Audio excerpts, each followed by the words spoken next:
রহমতুল্লাহি ওয়া বারাকাতুহু।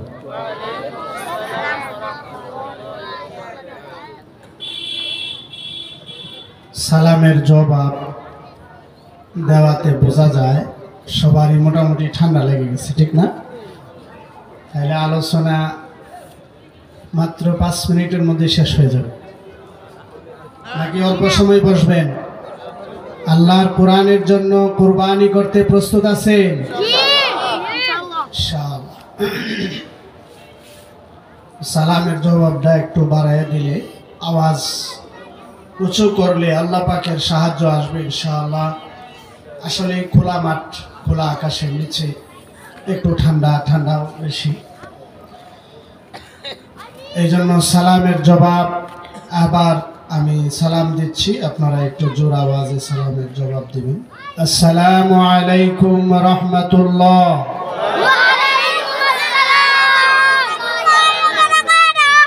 মাশাআল্লাহ। আছেন? ভালো আছেন আপনারা সকলেই? আলহামদুলিল্লাহ, আল্লাহ ভালো রেখেছেন।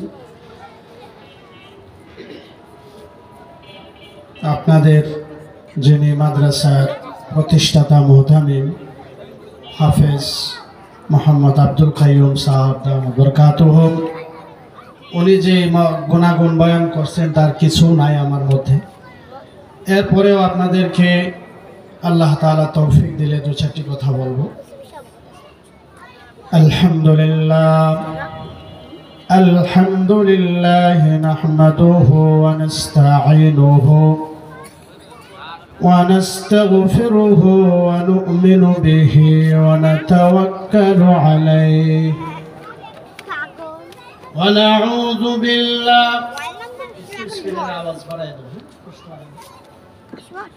ونعوذ بالله من شرور أنفسنا ومن سيئات أعمالنا،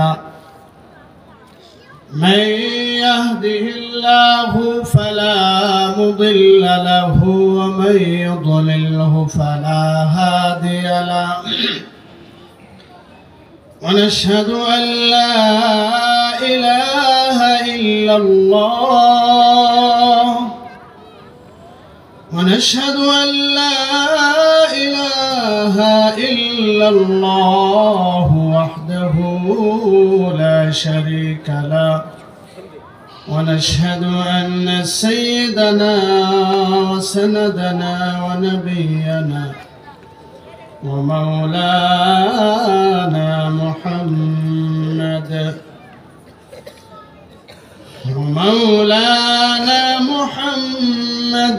عبده ورسوله الذي أرسله الله تعالى إلينا بالحق بشيرا ونذيرا وداعيا إلى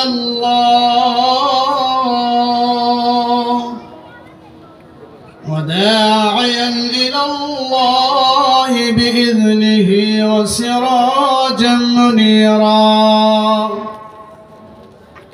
أما بعد، فأعوذ بالله من الشيطان الرجيم.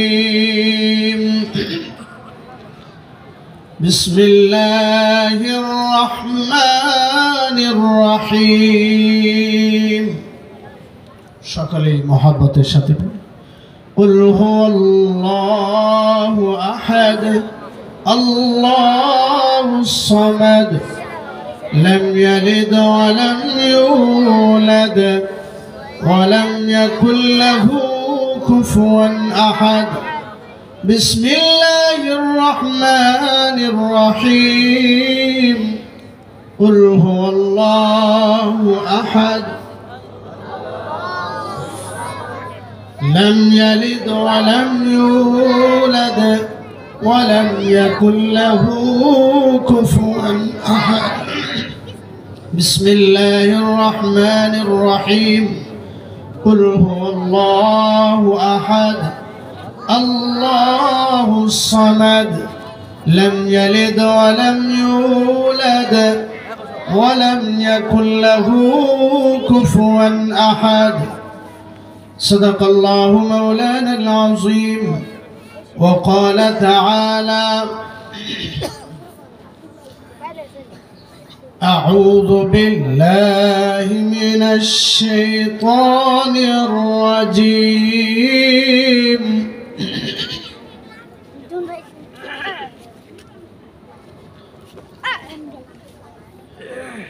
بسم الله الرحمن الرحيم.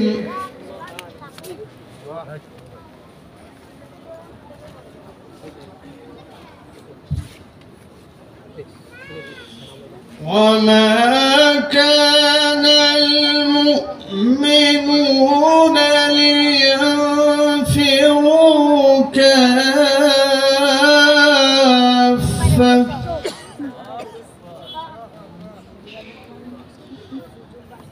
فلولا نفر من كل فرقة منهم طائفة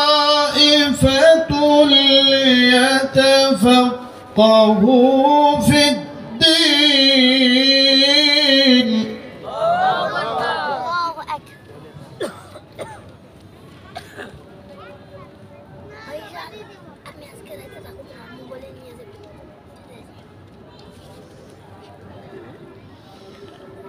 وما كان المؤمنون لينفروا كافة فلولا نفر من كل فرقة منهم طائفة ليتفقهوا في الدين.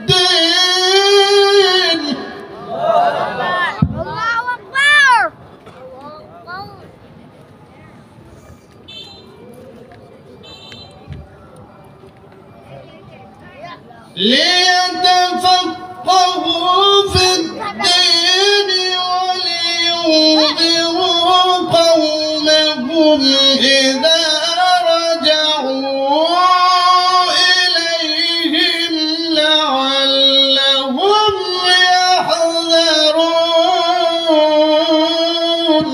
الله أكبر. يا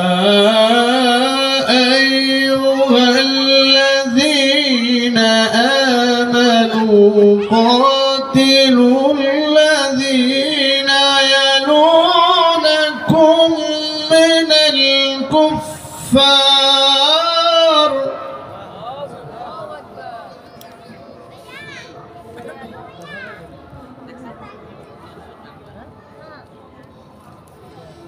يا أيها الذين آمنوا قاتلوا الذين يلونكم من الكفار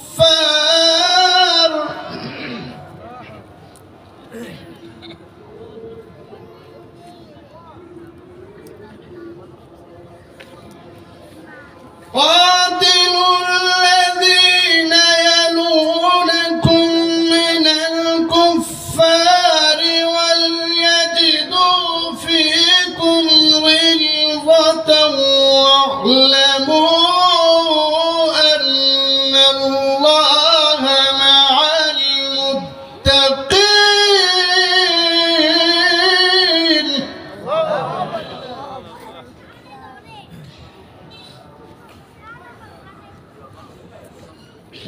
وليجدوا فيكم غلظة واعلموا أن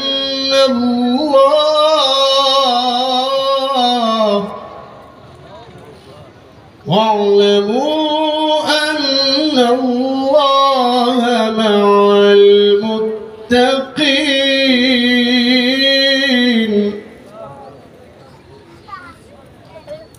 وإذا ما أرسلت سورة فمنهم من يقول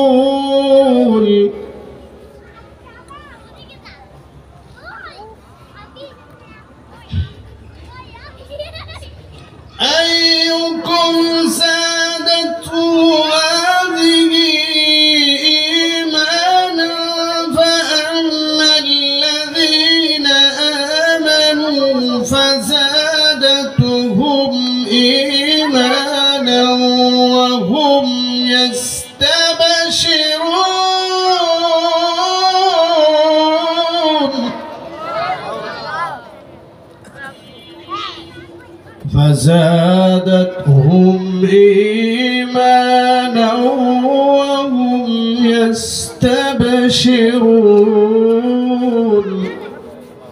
بسم الله الرحمن الرحيم والضحى والليل إذا سجى ما ودعك ربك وما قلى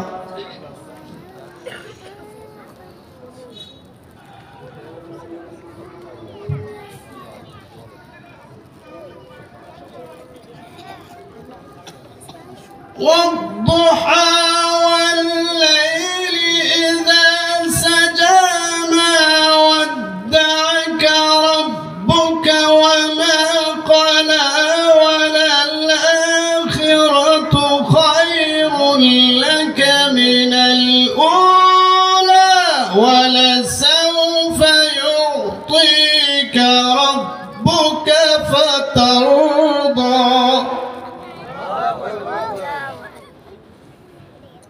ألم يجدك يتيما فآوى ووجدك ضالا فهدى ووجدك عائلا فأغنى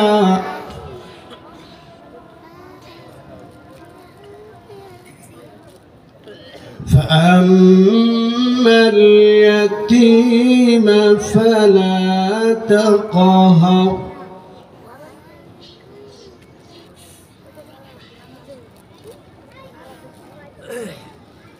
وأما السائل فلا تنهر وأما بنعمة ربك فحدث بسم الله الرحمن الرحيم ألم نشرح لك صدرك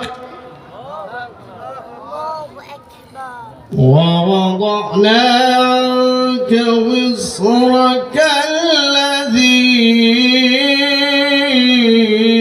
أنقض ظهرك ورفعنا لك ذكرك فإن مع العسر يسرا إن مع العسر يسرا فإذا فرغت فانصب إلى ربك فارغب صدقت يا رب العالمين. وقال رسول الله صلى الله عليه وسلم كن عالما أو متعلما أو معينا أو محبا ولا تكن خامسا فتهلك أو كما قال عليه الصلاة والسلام.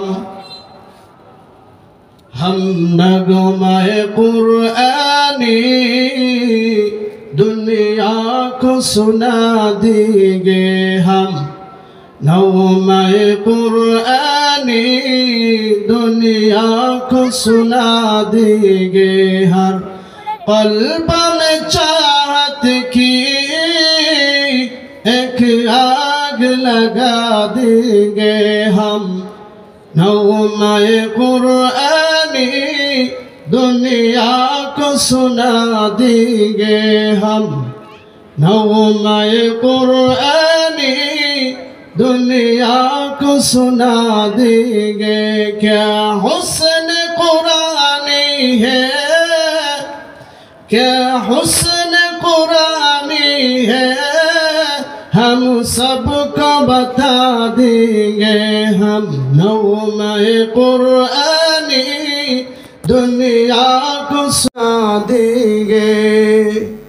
अल्हम्दुलिल्लाह हरतकी कला उम्मुल कुरा माद्रासा कर्तृक आयोजित आजकेर এই কোরআনে কারীমের সবক প্রদান অনুষ্ঠানের সম্মানিত সভাপতি উপস্থিত এই কনকনে শীতকে উপেক্ষা করে আমার কলিজার টুকরা যুবক ভাইয়েরা, কোরআন প্রেমিক যুবক ভাইয়েরা এবং মুরব্বীরা এবং কচিকাছা ফেরেশতাতুল্য শিশু বাচ্চারা এবং অত মাদ্রাসার আসাতিজায়ে কেরাম সহ অঞ্চলের উলামায়ে কেরাম, সর্বপ্রথমে রব্বে করিমের দরবারে শুকরগুজার হচ্ছি যে রব আমাদেরকে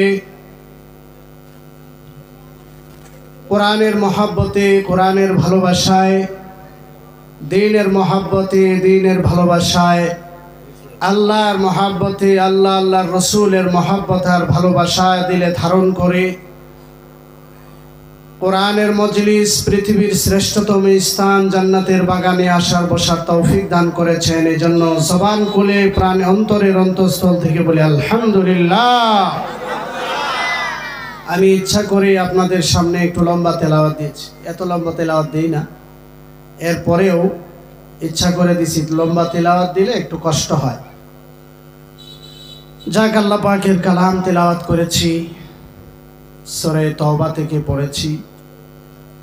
আল্লাহ পাক রব্বুল আলামিন আমাদেরকে এই পৃথিবীর মধ্যে পাঠিয়েছেন মানব জাতি হিসাবে, সকল সৃষ্টির সেরা হিসাবে। শুধু সকল সৃষ্টির সেরা নয়, সকল সৃষ্টির সেরা মানুষ, মানুষের মধ্যে সবার সেরা মুসলমান ইমানদার। ঠিক কিনা জোরে বলো? মুসলমান ইমানদার সকলের সেরা, তার মধ্যেও মুসলমান ইমানদারদের মধ্যেও সবার সেরা বিশ্ব নবীর উম্মত। ঠিক কিনা বলে? আল্লাহ কোরআনে বলছেন, কুনতুম খায়রা উম্মাতিন উখরিজাত লিন-নাসি তা'মুরুনা বিল মা'রুফি ওয়া তানহাউনা আনিল মুনকারি ওয়া তু'মিনুনা বিল্লাহ। আল্লাহ পাক রব্বুল আলামিন তার পবিত্র কালামের মধ্যে ইরশাদ করেন, ও দুনিয়ার উম্মতে মুহাম্মাদি, আমার মায়ার হাবিব নবীর উম্মতেরা, তোমাদেরকে আমি আল্লাহ পাক রব্বুল আলামিন তামাম দুনিয়ার সকল মানুষের মধ্যে সেরা জাতি বানাইছি মুসলমান ইমানদারকে। মুসলমান ইমানদারদের মধ্যেও সবার সেরা আমি আল্লাহ পাক রব্বুল আলামিন তোমাদের উম্মতে মুহাম্মাদিকে, আল্লাহ পাক রব্বুল আলামিন আমি তোমাদের উম্মতে মুহাম্মাদিকে সবার সেরা বানাইলাম। সুবহানাল্লাহ। তবে সবার সেরা হওয়ার জন্য কিছু ডিউটি দেওয়া লাগে।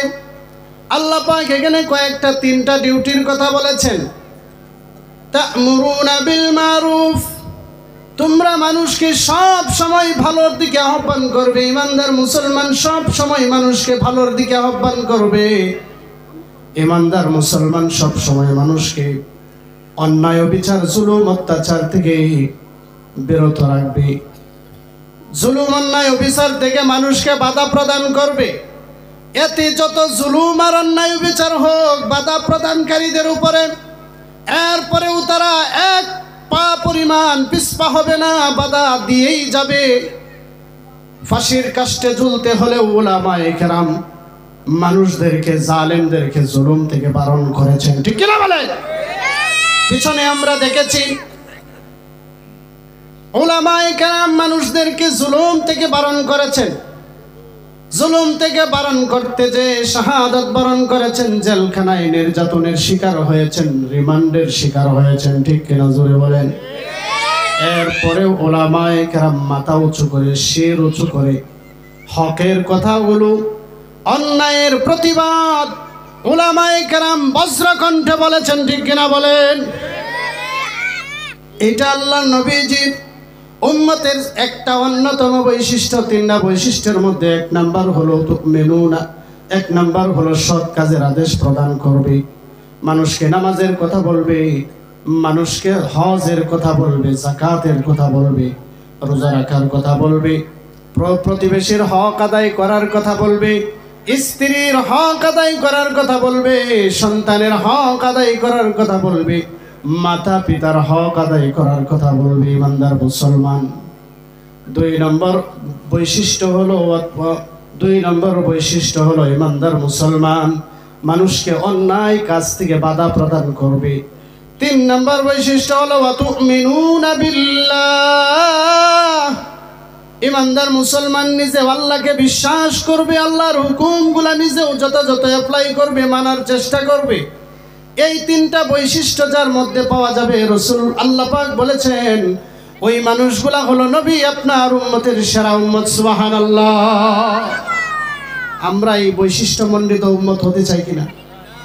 নাকি আমার সামনে অন্যায় করবে একজন নেতা, এটা যদি আমরা সুযোগ দেই যে আমার সামনে অন্যায় করবে কেউ, তাহলে আমাদের দেশ আবার আগের অবস্থায় চলে যাবে, ঠিক না বলেন?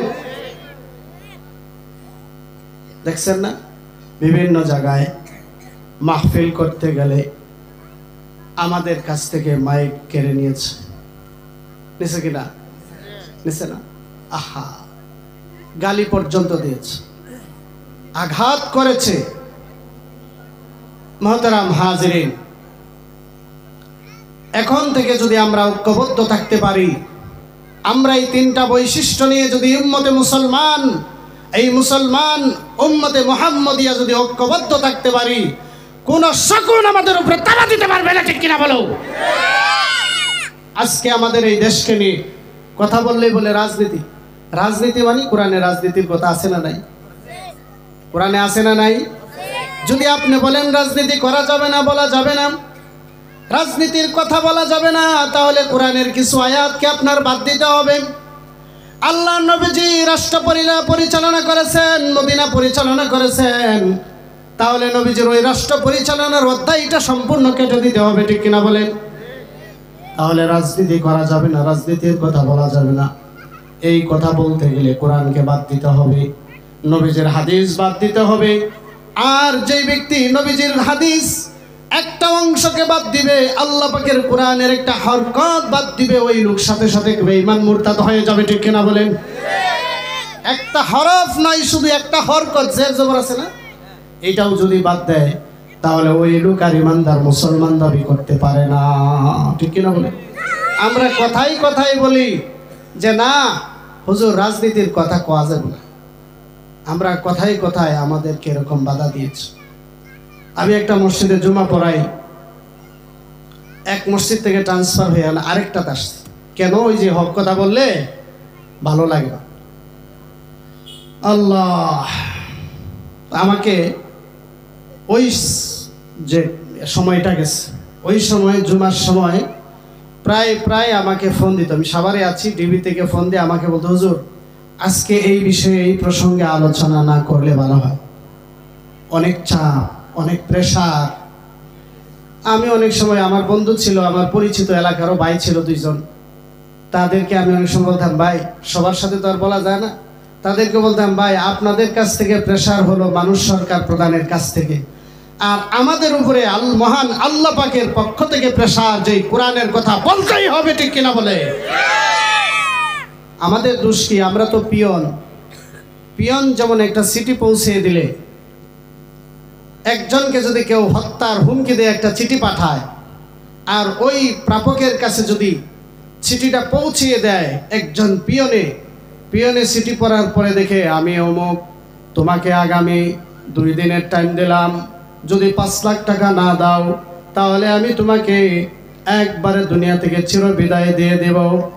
এই চিঠি পড়ার পরে এখন বলেন এই লোক যে চিঠি পড়েছে, যাকে হুমকি দেওয়া হয়েছে, সে কি পিয়নকে একবারে ছর মেরে থাপা পেরে একবারে দাঁত ফালাই দেবে কিনা? ফালবে? কথা বুঝেন না আপনারা? ফালবে? এটা তো পিয়নে চিঠি জাস্ট পৌঁছে দিছে। এই হুমকিটা কি পিয়নে দিছে না যিনি চিঠি পাঠাইছেন তিনি দিছে? যিনি চিঠির প্রেরক, চিঠি যিনি প্রেরণ করেছেন, এই হুমকিদাতা তিনি, মামলা হলে হত্যার হুমকির মামলা হবে প্রেরকের নামে, ঠিক কিনা বলে? পিয়নের ঘুষ আছে এখানে? ও ভাইয়ারা আমার, আমরা আপনাদেরকে শুধু আল্লাহ পাকের পক্ষ থেকে এই চিঠিটা পৌঁছে দেই, আল্লাহ পাকের এই কোরআনের বাণীটা পৌঁছে দেই, পিয়নের কাজ করে যাই। এই পিয়নের কাজ করতে যে আমরা জুলুমের শিকার হই, নির্যাতনের শিকার হই, জেল জরিমানার শিকার হই, হামলা মামলার শিকার হই। আমি আপনাদেরকে পায়ে ধরে বলি, যারা এই সকল কাজগুলা করে ভাই, ওই সকল মানুষ কখনো বুদ্ধিমান হতে পারে না। ওই সকল মানুষ হিংস্র হাইওয়ান জানোয়ার ছাড়া কিছুই নয়, ঠিক কিনা বলে? সম্মানিত হাজির, আমি যেই কথাটা বলতেছিলাম, আল্লাহ পাক রব্বুল আলামিন আমাদের এই উম্মতে মুসলিমকে, মুহাম্মদ সাল্লাল্লাহু আলাইহি ওয়াসাল্লামের উম্মতকে সকলের সেরা উম্মত বানাইছেন। সবার সেরা বানাইয়া তিনটা অন্যতম বৈশিষ্ট্য দিয়ে আল্লাহ পাক এই পৃথিবীর মধ্যে পাঠিয়েছেন। এই তিনটা বৈশিষ্ট্য যদি আমাদের পালন করতে হয়, তাহলে আমাদেরকে কোরআনের কাছে আসতে হবে, কোরআনের কাছে আসতে হবে। কোরআনের কাছে না আসলে, কোরআনের কাছে যদি এই উম্মত না আসে, তাহলে এই তিনটা দায়িত্ব বোঝাও সম্ভব নয়, পালন করাও সম্ভব নয়, ঠিক কিনা বলে?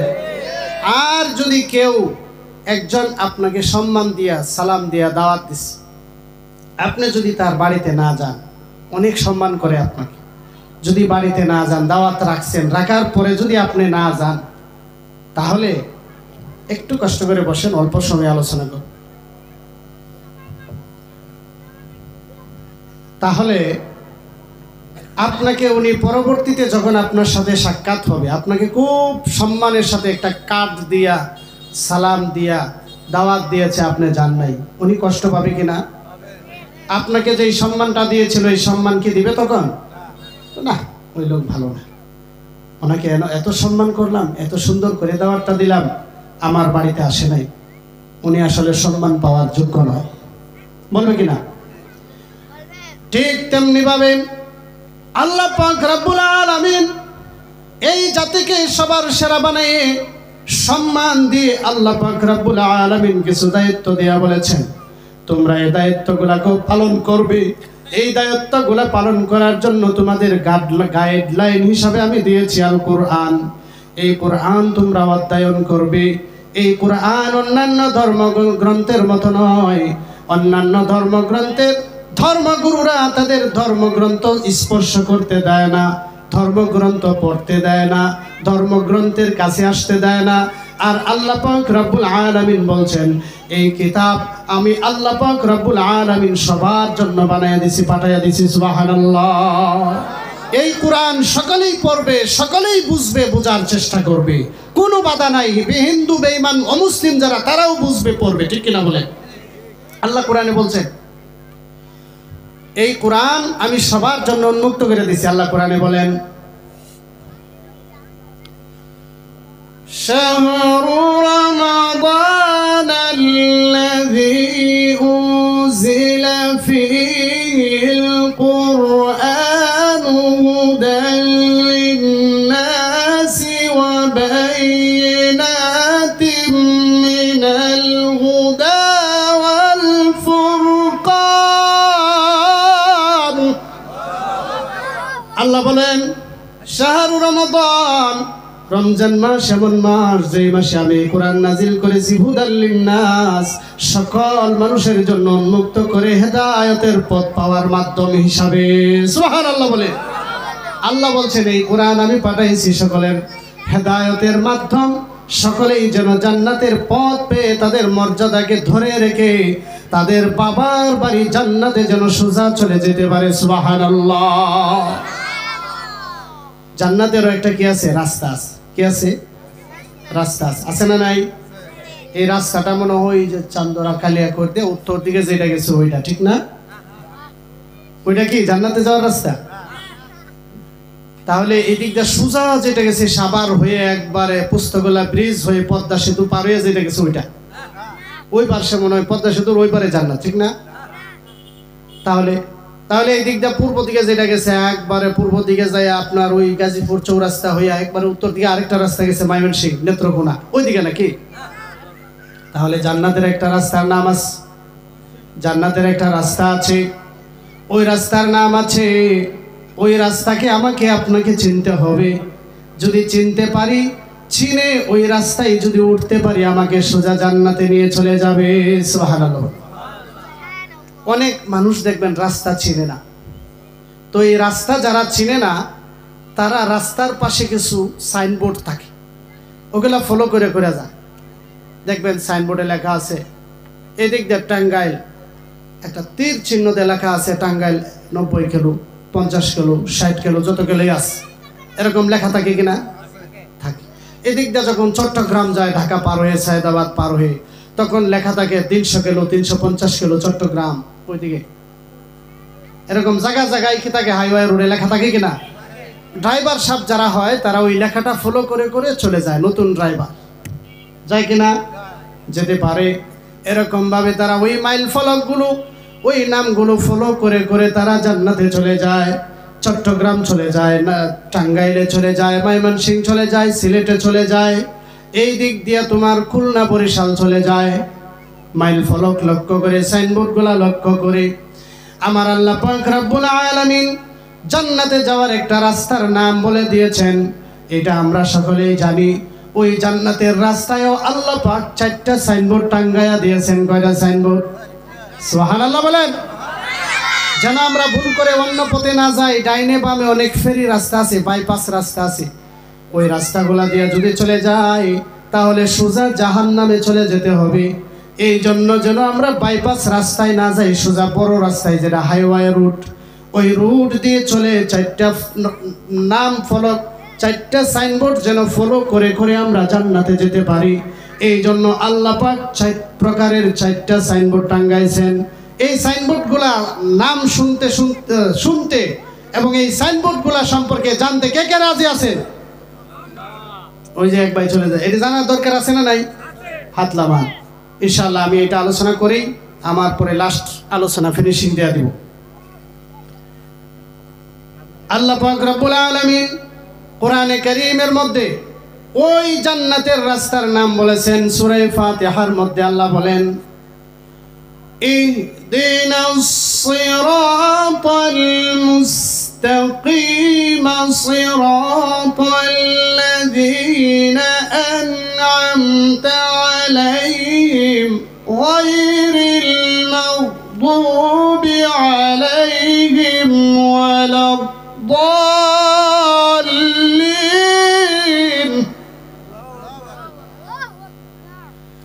আল্লাহ পাক রব্বুল আলামিন বলেন, ইহদিনাস সিরাতাল মুস্তাকিম। আল্লাহ এখানে দোয়া শিক্ষা দিয়েছেন। আল্লাহ পাক রব্বুল আলামিন তার নবীর মাধ্যমে আমাদেরকে শিক্ষা দিয়েছেন। নবীর মাধ্যমে শিক্ষা দিয়ে বলেন, ইহদিনাস সিরাতাল মুস্তাকিম। ও আল্লাহ, তুমি আমাদেরকে সিরাতে মুস্তাকিম দেখাও। সিরাতে মুস্তাকিম, জান্নাতের রাস্তার নাম হলো কি বলেন? সিরাতাল মুস্তাকিম। আজকে এটা মুখস্থ করবেন। জান্নাতের যে রুট, সেই রুটের নাম কি? সিরাতাল মুস্তাকিম। এই রুটে কারা চলছে পরে বলতেছি। এই রাস্তার নাম সিরাতাল মুস্তাকিম। তাফসীরে বাইজাবি শরীফের মধ্যে এসেছে, সিরাতে মুস্তাকিম এমন একটি বিশ্ব রুটের নাম, এমন একটি বিশ্ব রুটের নাম, এমন একটি বিশাল বড় রুটের নাম, যেই রুট দিয়ে একবারে বাবা আদম থেকে কিয়ামত পর্যন্ত আনেওয়ালা সকল ইমানদার মুসলমান এক রাস্তা দিয়ে যেতে পারবে। কারো শরীরে কারো টাচ লাগবে না, সংঘর্ষ হবে না। এরকম একটা বিশ্ব রুটের নাম সিরাতাল মুস্তাকিম। সুবহানাল্লাহ বলেন। এখন আসেন, ওই রাস্তাটা কোন দিক দিয়ে গেছে ওটা আমাদের চিনাইতে হবে, ঠিক না? চন্দ্রা হয়ে গেছে না কোন দিক দিয়ে গেছে চিনতে হবে কিনা? আল্লাহ তাআলা সূরা ফাতিহার মধ্যে বলছেন, একটু ইঙ্গিত দিয়ে বলছেন এই রাস্তাটা কোন দিক দিয়ে গেছে। আল্লাহ বলেন, সিরাতাল্লাযীনা আন'আমতা আলাইহিম গায়রিল মাগদুবি আলাইহিম ওয়ালাদ-দাল্লিন।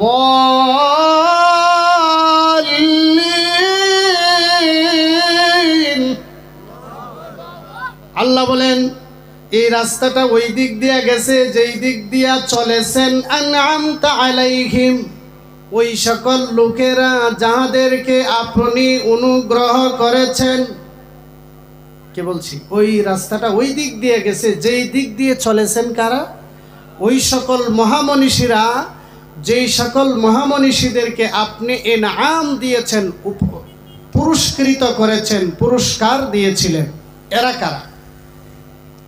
এরা 4 শ্রেণীর মানুষ। কয় শ্রেণীর? 4 শ্রেণীর মানুষ। বলেন এরা কয় শ্রেণীর? 4 শ্রেণীর। এই আয়াতটা শেষ করে দিই, পরে আল্লাহ বলেন গায়রিল মাগদুবি আলাইহিম ওয়ালাদ-দাল্লিন। আল্লাহ বলেন তবে ওই দুই জাতি ব্যতীত, যেই 2 জাতি চলেছে এমন রাস্তা দিয়ে, যেই রাস্তা দিয়ে চলার কারণে আপনি তাদেরকে গজব দিয়েছেন, আযাব দিয়েছেন, এবং যাদের উপরে আপনি রাগান্বিত হয়েছেন, এই 2 জাতির দ্বারা মুফাসসিরিনে কেরাম বলেন ইহুদি আর খ্রিস্টান। ইহুদি আর তাফসীরের কিতাবে দেখবেন এরা হলো আইয়াল ইহুদ ওয়ান নাসারা, ইহুদি খ্রিস্টান। এই 2 জাতি যেই দিক দিয়ে গেছে, তার মানে এই 2 জাতির যেই আদর্শ, এই 2 জাতির যেই পথ আর মত, সেই পথ আর মত সিরাতে মুস্তাকিম তথা জান্নাতের পথ মত নয়। ঠিক কিনা বলে? আজকে সেটার বাস্তব প্রমাণ আমরা পাচ্ছি। এই ইহুদি আর খ্রিস্টান সারা বিশ্বকে আজকে অস্থির করে তুলেছে। ঠিক কিনা বলে? খ্রিস্টান দেশ, খ্রিস্টান প্রধান দেশ আমেরিকা, ওখানে এই আমেরিকা দেখেন অমুক দেশে যুদ্ধ লাগায়, অমুক দেশে যুদ্ধ লাগায়, অমুক দেশে যুদ্ধ লাগায়, লাগাইয়া তারা অস্ত্র বিক্রি করে আর আমাদের মুসলমান দেশগুলাকে শেষ করে দিচ্ছে। ঠিক কিনা বলে? দেখেন না, রাশিয়া ইউক্রেন যুদ্ধ ওরাই লাগাইছে। এরকম ভাবে দেখেন আইএস তৈরি করছে, ওরাই তৈরি করেছে। আফগানিস্তানকে ধ্বংস করে দিয়েছে, ওরাই ধ্বংস করে দিয়েছে। সিরিয়াকে ধ্বংস করতেছে, ওরাই ধ্বংস করতেছে। ঠিক কিনা বলেন? এই যে সিরিয়াতে গাজাকে, আপনার ফিলিস্তিনের গাজা একটা উপত্যকা একবারে মাটির সাথে মিশিয়ে দিয়েছে 2 নম্বর যেই বর্বর জাতি, ইহুদি জাতি। ঠিক কিনা? এই জন্য আল্লাহ বলছেন এদের রাস্তা, যারা এরা যেই রাস্তায় চলেছে এটা জান্নাতের রাস্তা নয়। 4 শ্রেণীর মানুষ যেই পথ দিয়ে গেছে, এখন আপনারা বুঝবেন ওই পথটা কোন দিক দিয়ে গেছে। ওনারা যে দিক দিয়ে গেছে ওইটাই জান্নাতের রাস্তা। এখন আপনাদেরকে চিনতে হবে ওনারা কোন দিক দিয়ে গেছেন। চন্দ্রা দিয়ে গেছেন নাকি চট্টগ্রামের পথে গেছেন? আল্লাহ পাক রব্বুল আলামিন বলেন وَمَن يُطِعِ اللَّهَ وَرَسُولَهُ فَأُولَئِكَ مَعَ الَّذِينَ أَنْعَمَ اللَّهُ عَلَيْهِمْ مِنَ النَّبِيِّينَ।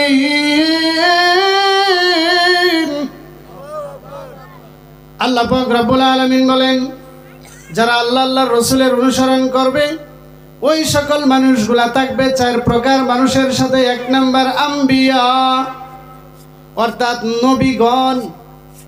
নবীরা যেই রাস্তায় চলেছেন সেটা কিসের রাস্তা? জান্নাতের রাস্তা। বলেন সেটা কিসের রাস্তা? নবীরা। এবার আসেন, নবীরা কি কখনো দুর্নীতি করেছেন? নবীরা কখনো টাকা পাচার করেছেন? নবীরা কখনো জুলুম করেছেন? নবীরা কখনো বিচার বহির্ভূত হত্যাকাণ্ড ঘটাইছেন? না না, কোনো সময় কোনো ঘটন নাই। নবীরা টাকা পাচার করেন নাই, নবীরা কোনো অপরাধে জড়িত হন নাই। তাহলে আমরা জান্নাতের রাস্তার 1 নাম্বার নাম ফলক বা সাইনবোর্ড পাইলাম। নবীদের নামের সাইনবোর্ড। কার নামের সাইনবোর্ড? নবীরা যেই রাস্তায় চলেছেন সেই রাস্তায় যদি আমরাও চলে যাই তাহলেই জান্নাতে যাওয়া যায়। ঠিক কিনা বলে? 1 নাম্বার। 2 নাম্বার হলো, সংক্ষেপে বলছি, 2 নাম্বার হলো ওয়াস-সিদ্দীকিনা ওয়াশ-শুহাদা'i ওয়াস-সালিহিন ওয়া হাসুনা উলাইকা রাফিকা। আল্লাহ বলেন 2 নাম্বার হলো সিদ্দিকিন। 2 নম্বর কারা? সিদ্দিকিন কারা? এটারও একটা সংজ্ঞা আছে। সিদ্দিকিন কাকে বলে? সিদ্দিকিন বলা হয় ওই সকল ব্যক্তিদেরকে, ওই সকল মহামানুষদেরকে যাদের সামনে আল্লাহর বিধান আসলে যুক্তি তর্ক বাদেই বিনা প্রশ্নে বিনা দ্বিধায় সাথে সাথে যারা আল্লাহর বিধানগুলো মেনে নেয়, নবীর তরিকা মেনে নেয়, তাদেরকেই সিদ্দিকিন বলে। সুবহানাল্লাহ বলে। তাদেরকে কি বলে? এখন হুজুররা যদি দাড়ির ওয়াজ করে, কত যুক্তি কয় হুজুর ছোট রাখলে হবে না দূর থেকে দেখা গেলে, আবার হুজুর এখন বয়স হয়েছে না, আর একটু বয়স হলে পরে রাখবো, যুক্তি দাঁড় করায় দাড়ি যেন না রাখা লাগে। ঠিক কিনা বলেন? ঠিক কিনা? দাড়ি যেন না রাখা লাগে। আবার সুদের বিরুদ্ধে যদি হুজুররা বলে, আরে হুজুররা তো সমাজ ধ্বংস করে দিবে, পিছিয়ে নিয়ে যাবে, কারণ আমরা যদি কিস্তি না উঠাই, ব্যাংক থেকে যদি লোন না উঠাই, বাড়ি কেমনে বানবো, চাষটলের চা কেমনে বিক্রি করব। একটা চাষটল এত বেশি কিস্তির অবস্থা এখন, আমার মনে হয় 99% দোকানদার কিস্তিতে জড়িত। ঠিক কিনা বলেন? ছোট্ট, আমি ওই দিনে চায়ের দোকানে গেলাম, ছোট্ট চায়ের দোকান, সব মিলে 10,000 টাকার মাল হবে না, ও কিস্তি উঠাইছে 3 জায়গা থেকে 20,000 টাকা। আছে না নাই? কিস্তি উড়ায় অল্প অল্প 2,000, 3,000, 5,000 এরকম উড়াইতে উড়াইতে যখন 50,000 হয়ে যায়, আরেকদিন হঠাৎ করে চম্পট। এরকম আছে না নাই? এখন তো কিস্তিওয়ালা খালি ঘুরে, কই আব্দুল্লাহ তো নাই, আব্দুল করিম তো নাই, কোথায় গেছে? মহতারাম হাজরিন, এগুলার বিরুদ্ধে আমরা বলি এই কিস্তি চলবে না। এখন এগুলা যদি বলা হয়, কয় হুজুর তাহলে সমাজ চলবে কিভাবে, ব্যবসা চলবে কিভাবে, খাবো কোত্থেকে, চলবো কিভাবে, বলে কিনা? এটার বিকল্প যে আছে সেটা জানারও চেষ্টা করে না। যদি আমরা জানাই, অনেকে আমাদের কাছে জানতে চায়, জানাই, জানানোর পরে কয় হুজুর এটা অনেক কষ্ট, এটা চলা। আরে ভাই, ইমানদার মুসলমান দুনিয়াতে চলবে সামান্য একটু কষ্ট করে, আর অল্পই 50-60 বছর কষ্ট করার পরে সোজা কবরে যাওয়ার পরেই তার জান্নাতের আরাম শুরু হয়ে যেতে থাকবে। ঠিক কিনা বলে? হাদিস শরীফের মধ্যে আসছে, সেটা বলার সময় নাই। তাহলে এই ছোট বাবারা কথা বলো কে তোমরা? শোনো, একটু আলোচনা, বসো, একটু বসো। তাহলে 2 নম্বর নামের সাইনবোর্ড পাইলাম, যারা চলেছেন সিদ্দিকিন। সিদ্দিকিন কাকে বলে? আল্লাহর যেই বিধান যখনই আসে, রসুলের তরিকা যেটা যখনই আসে, বিনা তর্কে বিনা প্রশ্নে বিনা দ্বিধায় মেনে নেয়, সাথে সাথে মেনে নেয়, তাকেই বলে কি? সিদ্দিকিন। আমাদের দেশে যদি ডাক আসে, এই দেশে কোরআনের রাজ কায়েম করতে হবে, যদি আমরা মেনে নেই জনগণ যে কোরআনের রাজ এবার কায়েম করতে হবে, বিনা দ্বিধায় যদি মেনে নেই, আমরাও সিদ্দিকিন হয়ে যাবো। ঠিক কিনা বলে? কথা বুঝে আসছে? মহতারাম হাজিরিন, সিদ্দিকিনদের মধ্যে একজন ছিলেন হযরতে আবু বকর। কেমনে টাইটেল পাইছেন জানেন? আমি সংক্ষেপে বলছি। হযরতে আবু বকর রাদিয়াল্লাহু তাআলা আনহু নবীজির বিশিষ্ট একজন সাহাবী এবং শ্বশুর। আল্লাহর নবীজি যেদিন মেরাজ থেকে দুনিয়াতে আসলেন, মেরাজ থেকে আসার পরে ফজরের নামাজের পরে মুসল্লিদের সামনে নিয়ে বর্ণনা দিলেন, ও আমার সাহাবীরা শুনে নাও, আজকের এই রাত্রের মধ্যে আমি মক্কা থেকে বাইতুল মুকাদ্দাস জিয়ারত করে আমি প্রথম আসমান হয়ে দ্বিতীয় আসমান, তৃতীয় আসমান ঘুরে, আমি সপ্তম আকাশ ঘুরে, আল্লাহ পাকের আরশে আজিম ঘুরে, জান্নাত জাহান্নাম দেখে আমি আবার বাইতুল মুকাদ্দাস দিয়ে পাড়ি দিয়ে আবার আমি মক্কায় এসে ফজরের নামাজ পড়েছি। সকল সাহাবায়ে কেরাম যারা মজবুত ইমানদার ছিলেন মেনে নিয়েছেন। দুর্বল ইমানদার সাহাবীদের মধ্যে প্রশ্ন জেগে গেছে, হায় হায়, কেমন করে সম্ভব? 1 মাসের রাস্তা ছিল তখন মক্কা থেকে বাইতুল মুকাদ্দাস, ঘোড়া দিয়ে চললে বা উঠে দিয়ে গেলে 1 মাস লাগতো মুকাদ্দাস বাইতুল মুকাদ্দাসে গেলে, এটা কেমন করে সম্ভব? এই কথা যখন বাহিরে ছড়িয়ে যায়, মক্কার বেঈমান কাফেররা শুনতে পায়, তখন তারা ডুল ফিটানো শুরু করে এবং মাইকিং করতে শুরু করে যে মুহাম্মদ পাগল হয়ে গেছে, মুহাম্মদ মজনুন হয়ে গেছে। দেখো আজকে সকালবেলায় উঠে সে আবুল তাবুল বকতে শুরু করেছে। সে বলে নাকি আজকের এই রাত্রে বাইতুল মুকাদ্দাস গিয়ে একবারে প্রথম আকাশ দ্বিতীয় আকাশ করে আরশে আজিম করে জান্নাত জাহান্নাম দেখে নাকি আবার মক্কায় এসে গেছে। ওই দৌড়ে এক লোক যায় আবু বকরের কাছে যায় বলে, ও আবু বকর শুনো, আমি আগেই বলেছিলাম মুহাম্মদ একটা আস্তা পাগল, তোমার বন্ধু আস্তা একজন পাগল। ওই যে আমি বলেছিলাম এই কথা দেখো আজকে সকালবেলা এসে পাগলামি শুরু করেছে। এই কথা শোনার পরে হযরতে আবু বকর বললেন, কি বলছো তুমি, এটাকে আমার নবী বলেছেন? তখন আল্লাহর নবীজির সাহাবী এই কথা জিজ্ঞাসা করার পরে এই কাফের ব্যক্তি বলল, হ্যাঁ হ্যাঁ তিনি বলেছেন, অবশ্যই বলেছেন, 100 জন মানুষ সাক্ষী আছে। এই কথা বলার পরে আল্লাহর নবীজির সাহাবী হযরত আবু বকর রাদিয়াল্লাহু তাআলা আনহু ঘোষণা দিয়ে দিলেন, আল্লাহর নবীজি যেই কথা বলেছেন 100% সত্য, সুবহানাল্লাহ। এই কথা স্বীকারোক্তি দেওয়ার পরে আল্লাহ পাক রব্বুল আলামিন আরশে আজিম থেকে হযরত জিবরাইল বিশ্ব নবীজির কাছে পাঠিয়ে দিয়ে বললেন, ও আমার হাবিব, আজকে আবু বকর যেই স্বীকারোক্তি দিয়েছে, যেই বিশ্বাসের পরিচয় দিয়েছে, আজকে থেকে আবু বকর শুধু আবু বকর নয়, আজকে থেকে আপনার আবু বকরের টাইটেল আমি আল্লাহ দিয়ে দিলাম, আবু বকর সিদ্দিক। সুবহানাল্লাহ বলে। কথা বুঝে আসছে? রাসূলের যেই বাণী আবু বকর বিনা প্রশ্নে মেনে নিয়েছেন, এই জন্য সিদ্দিক টাইটেল পেয়েছেন। আমরাও যদি আবু বকরের মতো মুসলমান হতে পারি, আমাদেরকেও আল্লাহ সিদ্দিকিনদের সাথে জান্নাতে দিয়ে দিবেন। সুবহানাল্লাহ বলো। সম্মানিত হাজিরিন, 3 নম্বর হলো, কয় নম্বর গেছে? সিদ্দিকিন, আম্বিয়া আলাইহিমুস সালাম 2 নম্বর সিদ্দিকিন, 3 নম্বর হলো শুহাদায়ে কেরাম, অর্থাৎ আল্লাহর রাস্তায় যারা জিহাদের ময়দানে নিজের গলা কাটিয়ে দিয়েছেন তাদেরকে শুহাদায়ে কেরাম বলে। শুধু আল্লাহর দিন কায়েমের জন্যে যদি ডাক আসে, আমাদের এই বাংলাদেশেও বাংলাদেশের স্বাধীনতা সার্বভৌমত্ব রক্ষার জন্যে যদি আমরা আমাদের ডাক আসে জিহাদের ময়দানে যদি ঝাঁপিয়ে পড়তে পারি, আমাদেরকেও বর্তমান সময়ে শহীদদের কাতারে নাম লেখাতে হবে, লেখিয়ে আমাদেরকেও শহীদদের সাথে ইনশাআল্লাহ জান্নাতে যেতে হবে। কে কে রাজি আছি? তাকবীর, আল কোরআনের আলো, আল হাদিসের আলো, নারে তাকবীর। আজকে আমরা দেখতে পাচ্ছি আমাদের এই বাংলাদেশকে নিয়ে প্রতিটা ইঞ্চি ইঞ্চি মাটি নিয়ে ষড়যন্ত্র হচ্ছে, ঠিক কিনা বলে? দেশে এবং দেশের বাইরে হচ্ছে কিনা? আমরা সম্মিলিতভাবে এই ষড়যন্ত্র রুখে দিতে চাই, ঠিক কিনা বলো? ইনশাআল্লাহ আমাদের এই সোনার মানচিত্রকে কেউ কেড়ে নিতে পারবে না, ঠিক কিনা বলেন?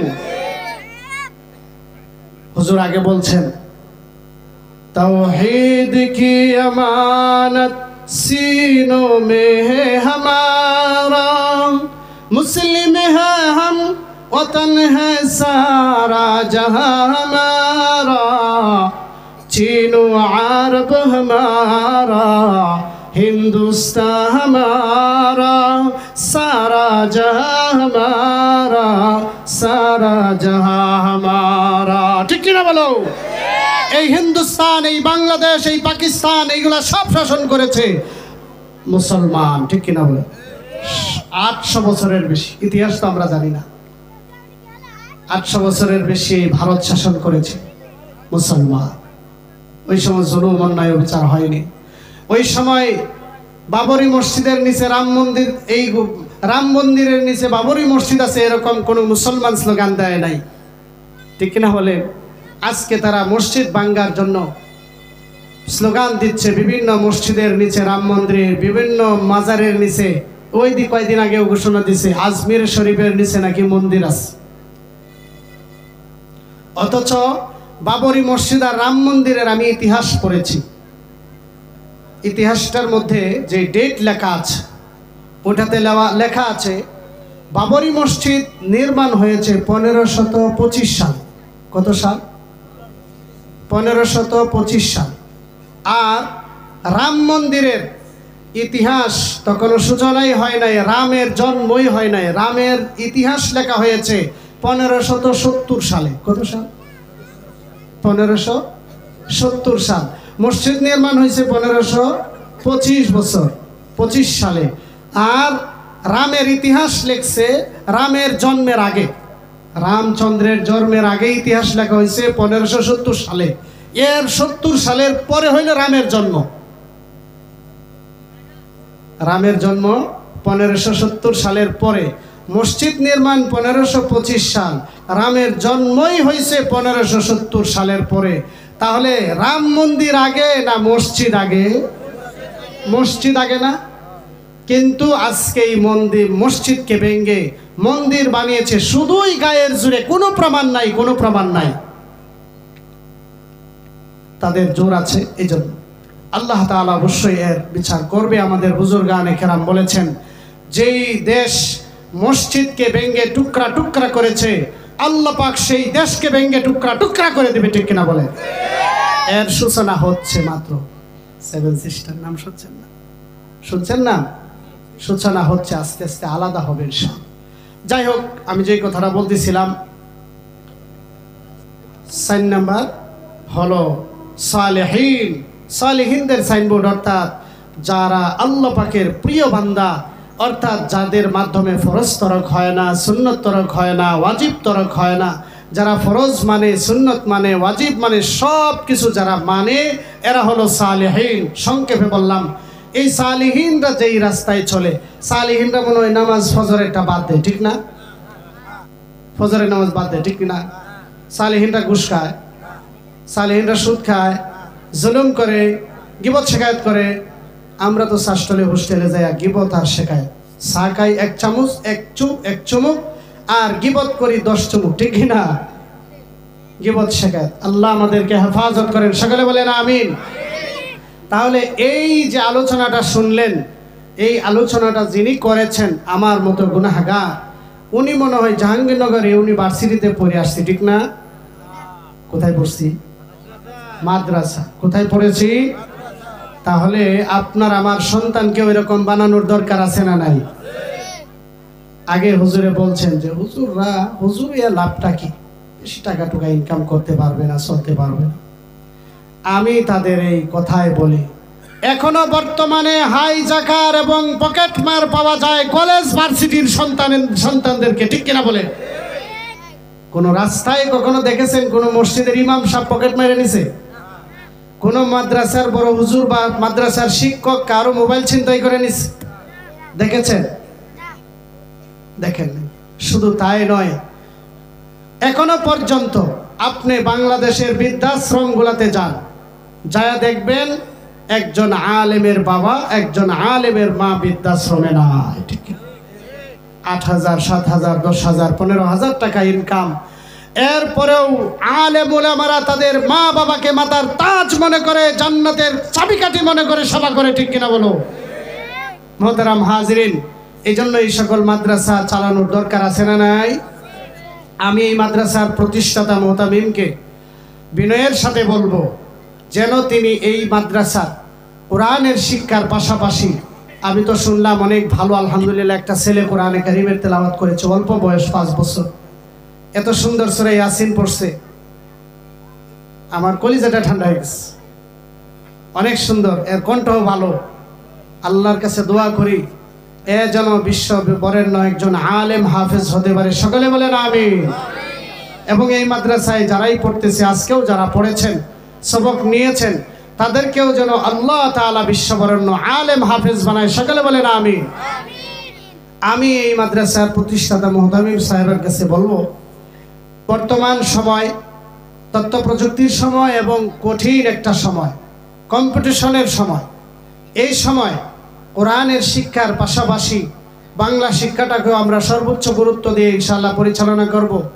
আমাদের মুরব্বী, আমি আলোচনা করেছি আল্লামা মাহফুজুল হক দামাত বারকাতুহুম মামুনুল হক সাহেবের বড় ভাই, মাওলানা মামুনুল হক সাহেবের বড় ভাইয়ের সাথে আমি আলোচনা করে আমি প্রতিষ্ঠান করেছি দারুল এহসান ক্যাডেট স্কুল এন্ড মাদ্রাসা, সরকার অনুমোদিত, আলহামদুলিল্লাহ বলে। আমি অল্প দিনের মধ্যে এটাকে সরকার অনুমোদন করেছি এবং আমার এখানে সমান তালে কোরআনের শিক্ষা যেমন হবে, সমান তালে আরও বেশি বাংলা শিক্ষাও হবে, কারণ আমার এখানে সরকার অনুমোদন দিয়েছে, সরকারি বই আমাকে দিবে। আমি এটা করেছি 3টা উদ্দেশ্য নিয়ে। আমি বলার উদ্দেশ্য হলো যে আপনারাও আপনাদের সন্তানদেরকে এভাবে পড়াবেন। 1 নম্বর উদ্দেশ্য হলো আমার এই দেশের পুলিশ, আমার এই দেশের আর্মি সদস্য, আমার এই দেশের ব্যারিস্টার লয়ার, আমার এই দেশের প্রধানমন্ত্রী এমপি, আমার এই দেশের মেম্বার চেয়ারম্যান, আমি এই দেশের অদূর ভবিষ্যতে সকলকে কোরআনের হাফেজ এবং কোরআনওয়ালা দেখতে চাই, ঠিক কিনা বলে? যদি এই দেশে কোরআনওয়ালা পুলিশ থাকে, কোরআনের হাফেজ এমপি মন্ত্রী হয়, কোরআনের হাফেজ যদি প্রধানমন্ত্রী হতে পারে, তাহলে এই দেশে আর দুর্নীতিবাজের জন্ম হবে না, ঠিক কিনা বলো? এই জন্য কোরআনের পাশাপাশি বাংলা, অঙ্ক, ইংরেজির দরকার আছে না? নাই? আমরা ইনশাআল্লাহ, আমি মোহতামিম সাহেবকে বলবো পাশাপাশি এটা করবে। এখনো আমাদের দেশে ঘুষ চলে, এখনো আমাদের দেশে সুদ চলে। যদি ওই সৎ, এই যে আজকেও নিউজে আসছে, সব জায়গায় যদি সৎ অফিসার না থাকে, এই দেশ পরিবর্তন করা সম্ভব হবে না, ঠিক কিনা বলে? সৎ অফিসার লাগবে, অন্যথায় হবে না ভাই, হবে না।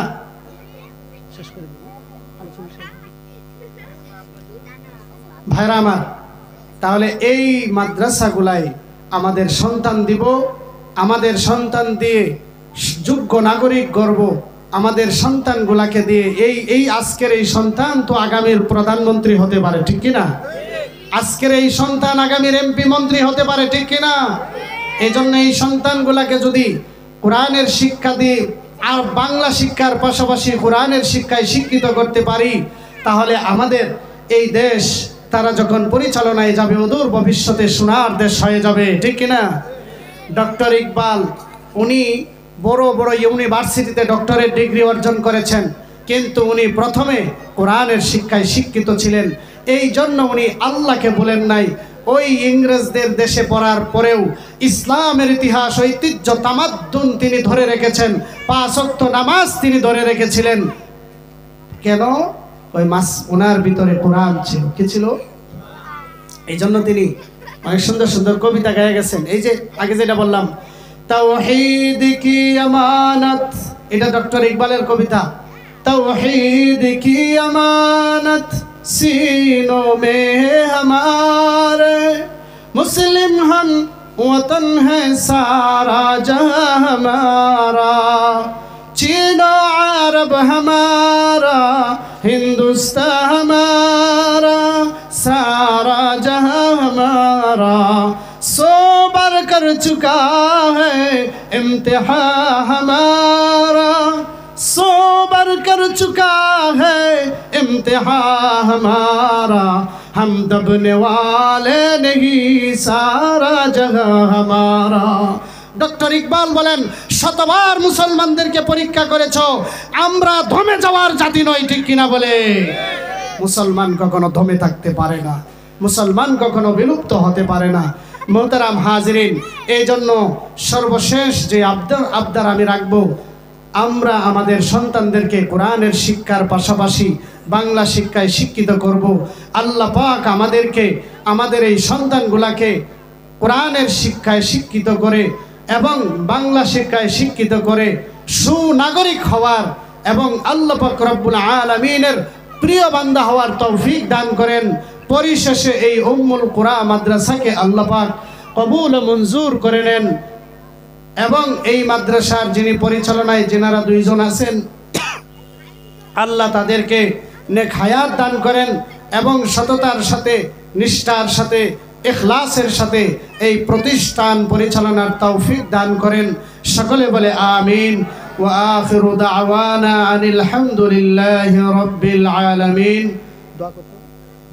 আমরা মুখতাসার দোয়া করে দেই, ইস্তিগফার করি। আস্তাগফিরুল্লাহ, আস্তাগফিরুল্লাহ, আস্তাগফিরুল্লাহ রাব্বি মিন কুল্লি যামবি ওয়া আতুবু ইলাইহি, লা হাওলা ওয়ালা কুওয়াতা ইল্লা বিল্লাহিল আলিয়্যিল আযীম।